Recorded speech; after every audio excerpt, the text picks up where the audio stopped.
Ceux parmi vous qui sont pêcheurs connaissent le genre de vie que j'ai mené. Jusqu'au jour où j'ai rencontré le charpentier, l'homme de Nazareth. À partir de ce jour-là, ma vie a complètement changé. Alors allons un peu plus loin, je vais vous en parler. Ce jour-là avait commencé comme n'importe quel autre jour. J'étais avec mon frère André au bord du lac de Galilée, où nous allions pêcher d'ordinaire. Un peu plus loin, Jean et Jacques étaient avec leur père et réparaient leur filet. À un moment donné, j'ai vu un étranger s'approcher sur la rive. Il nous a regardés et nous a dit « Suivez-moi, et je ferai de vous des pêcheurs d'hommes. » C'était des paroles étranges. Je ne savais pas trop ce qu'il voulait dire en parlant de pêcheurs d'hommes. Je ne sais pas ce qui m'a poussé à le suivre. Était-ce ce qu'il a dit, ou bien est-ce la façon dont il m'a regardé? Je n'en suis pas vraiment certain. Mais je savais que je ne pouvais pas refuser. Je l'ai suivi ce jour-là. Je l'ai suivi pendant 3 longues années. En fait, je n'ai jamais cessé de le suivre, excepté une fois, mais je vais vous en reparler un peu plus tard. Nous étions un petit groupe. Avec moi, il y avait André, Jean et Jacques, et d'autres se sont joints à nous. Tous ensemble, nous suivions cet homme, nous suivions Jésus. Nous le suivions sans trop vraiment le comprendre. Il disait des choses qui touchaient nos cœurs.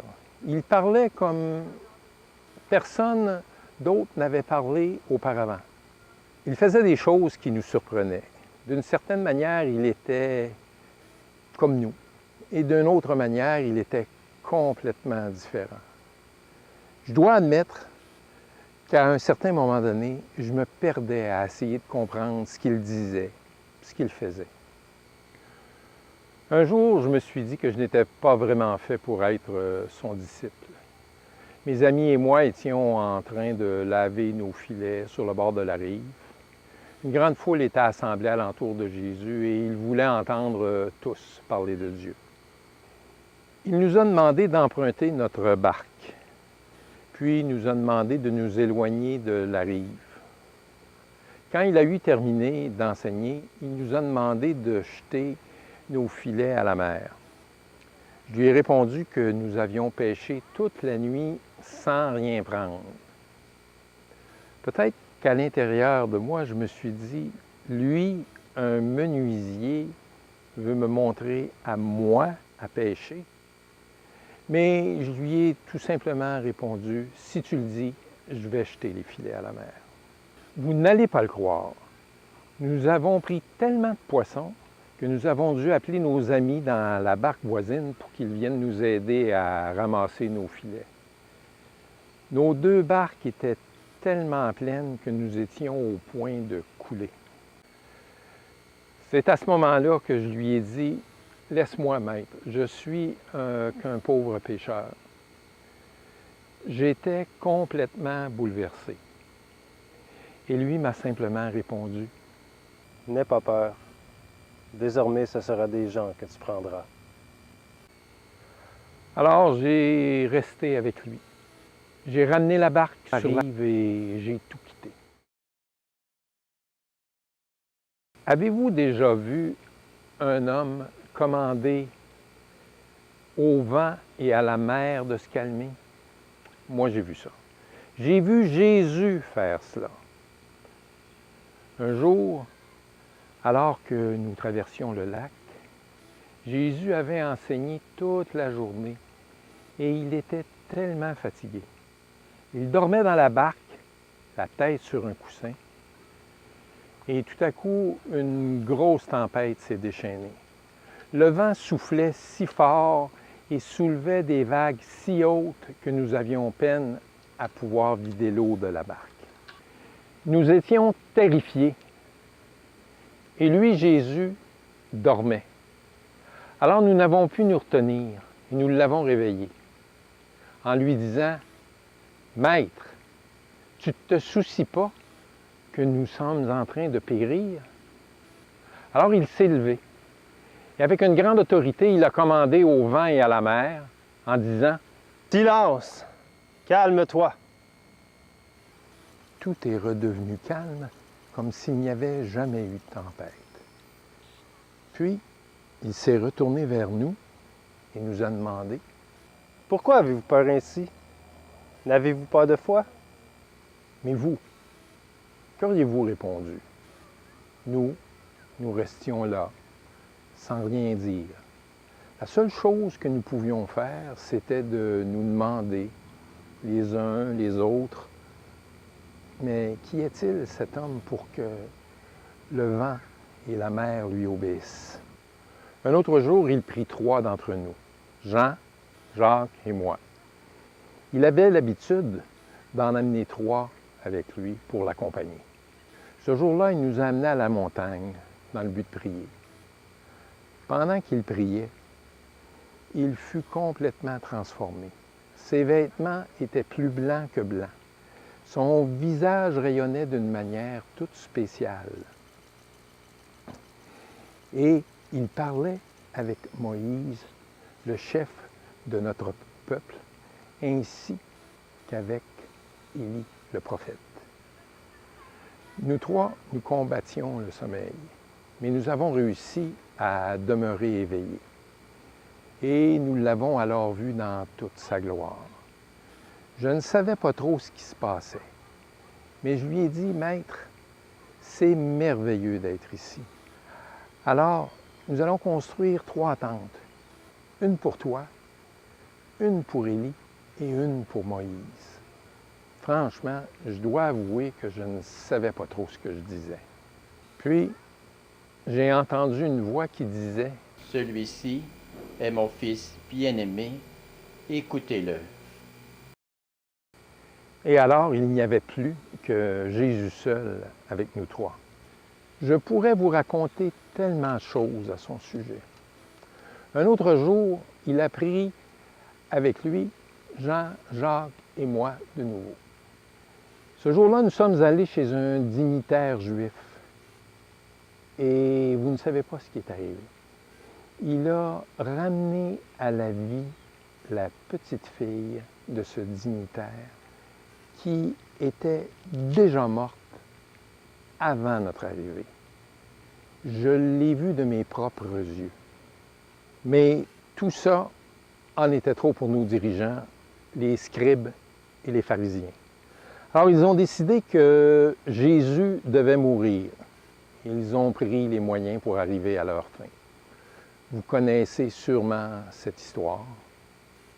Mais dans cette histoire, il y a une partie dont j'ai vraiment honte. J'attendais dans la cour du grand prêtre pendant que les chefs des Juifs questionnaient Jésus. Et à un moment donné, une servante s'est approchée de moi et m'a demandé si je n'étais pas un des disciples de cet homme.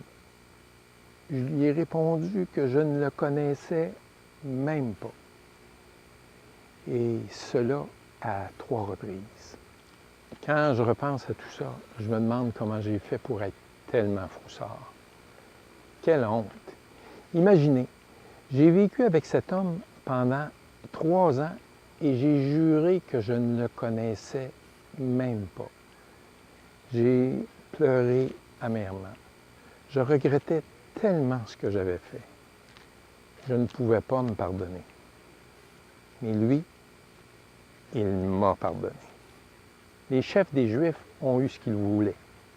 Ils sont parvenus à obtenir des autorités romaines qu'il soit crucifié. Mais Jésus est ressuscité. Quelque temps après, il marchait sur la rive du lac et à 3 reprises, il m'a demandé si je l'aimais. Vous imaginez comment je me sentais? Je me souvenais très bien des 3 fois où je l'avais renié. Mais lui, il ne m'a rien reproché. Absolument rien. Plus que ça, il m'a nommé responsable du groupe des croyants. C'est le genre d'homme qu'il était. Si vous avez fait quelque chose que vous ne pouvez pas vous pardonner, laissez-le vous pardonner. Et dès qu'il verra que vous le regrettez sincèrement, il vous pardonnera. Et il oubliera tout ce qu'il y en est. C'est le genre d'homme qu'il est. C'est le genre de Dieu qu'il est.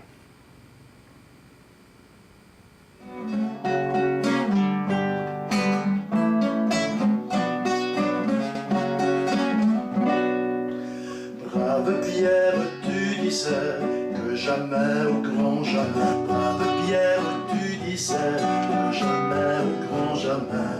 Tu ne m'abandonnerais, que partout tu me suivrais. Peu importe où j'irais, peu importe. Brave Pierre, c'est ta peur qui a fait trahir ton cœur. Brave Pierre, c'est la peur qui a fait trahir ton cœur. Ton accent n'est pas trompeur, non ça ne fait pas d'erreur. Toi aussi tu es des leurs, toi aussi. Brave Pierre, a tant pleuré quand le coq a chanté. Brave Pierre, a tant pleuré car il s'est rappelé combien Jésus l'aimait. Brave Pierre, ce soir-là, tu as menti par 3 fois. Brave Pierre, ce soir-là, tu as menti par 3 fois. Non, je ne le connais pas, je ne suis pas de cela.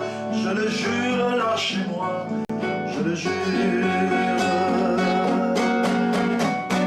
Brave Pierre, je vois bien tes regrets et ton chagrin. Brave Pierre, je vois bien tes regrets et ton chagrin. Enfermer ne sert à rien, te punir encore bien moins. Mon pardon te tend la main, mon pardon. Brave Pierre, a tant pleuré quand le coq a chanté. Brave Pierre, a tant pleuré car il s'est rappelé combien Jésus l'aimait.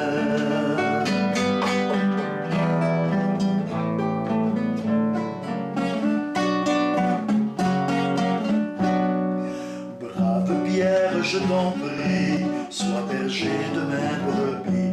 Brave Pierre, je t'en prie, sois berger de mes brebis. C'est à toi que je confie la clé secrète qui conduit au trésor du paradis, au trésor. Brave Pierre, a tant pleuré quand le coq a chanté.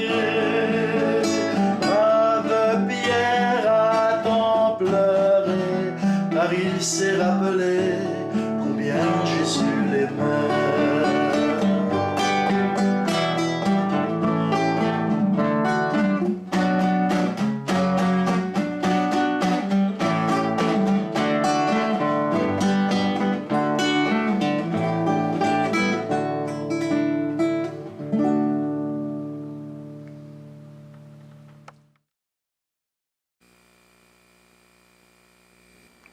J'aime bien le caractère de Pierre, l'apôtre.